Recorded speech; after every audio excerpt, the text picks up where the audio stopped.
पिता के समान मेरे बड़े हितैषी हैं।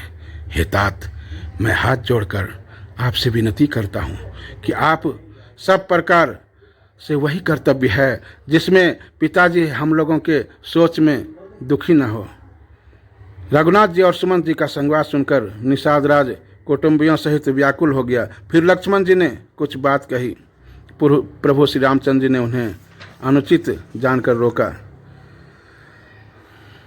और सीता जी से भी कहा कि रुक जाओ, चलो आप तो अवध को चलो।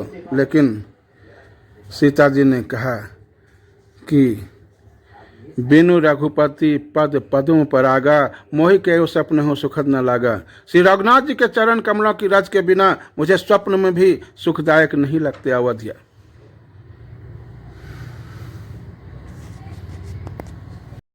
सीता जी लक्ष्मण जी सहित भगवान श्री रामचंद्र जी कंदमूल फल खाकर लेट गए और लक्ष्मण जी उनके पैर दबाने लगे।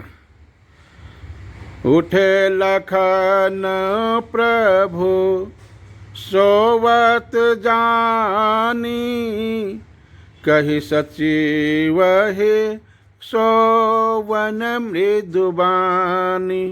फिर प्रभु श्री रामचंद्र जी को सोते जानकर लक्ष्मण जी उठे और कोमल वाणी से मंत्री सुमंत जी को सोने के लिए कहकर वहाँ से कुछ दूर में बैठकर वीरासन से पहरा देने लगे।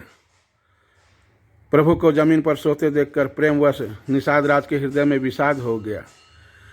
उनका शरीर पुलकित हो गया, नेत्रों से अश्रु धारा जल बहने लगा। वह प्रेम सहित लक्ष्मण जी से कहने लगा कि महाराज, दशरथ जी का महल तो स्वभाव से ही सुंदर है। इंद्र भवन भी जिसकी समानता नहीं पा सकता, उसमें सुंदर मणियों के रचे चौबारे, छत के ऊपर बंगले हैं जिन्हें मानो कामदेव ने अपने ही हाथों सजा कर बनाया है, जो पवित्र, बड़े ही विलक्षण सुंदर पदार्थों से पूर्ण, फूलों की सुगंध से सुवासित है, जहाँ सुंदर पलंग और मणियों के दीपक हैं तथा सब प्रकार का पूरा आराम है, जहाँ अनेकों वस्त्र, तकिए और गद्दे जो दूध के फेन के समान कोमल, निर्मल, उज्ज्वल हैं।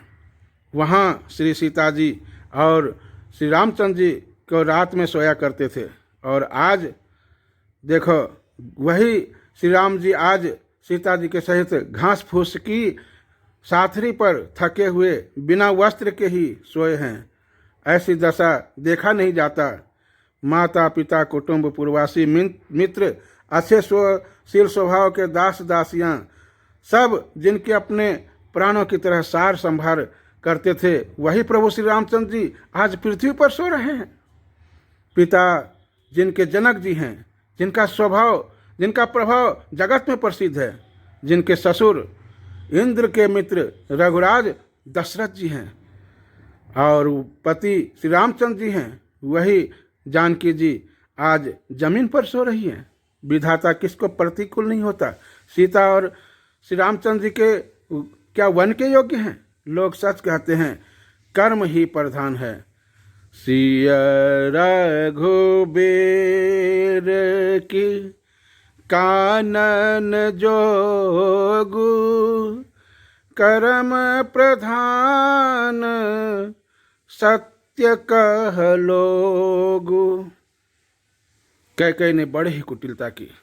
जिसने रघुनंदन श्री रामचंद्र जी को और जानकी जी को सुख के समय दुख दिया, वह सूर्यकुल रूपी वृक्ष के लिए कुल्हाड़ी हो गई। उनको बुद्धि ने संपूर्ण विश्व को दुखी कर दिया। श्री राम सीता जमीन पर सोते हुए देखकर निषाद को बड़ा दुख हुआ। तब लक्ष्मण जी ज्ञान, वैराग्य और भक्ति से रस से मीठी और कोमल वाणी बोले, जो कि श्री लक्ष्मण गीता के नाम से हमने पहले ही कह रखा है।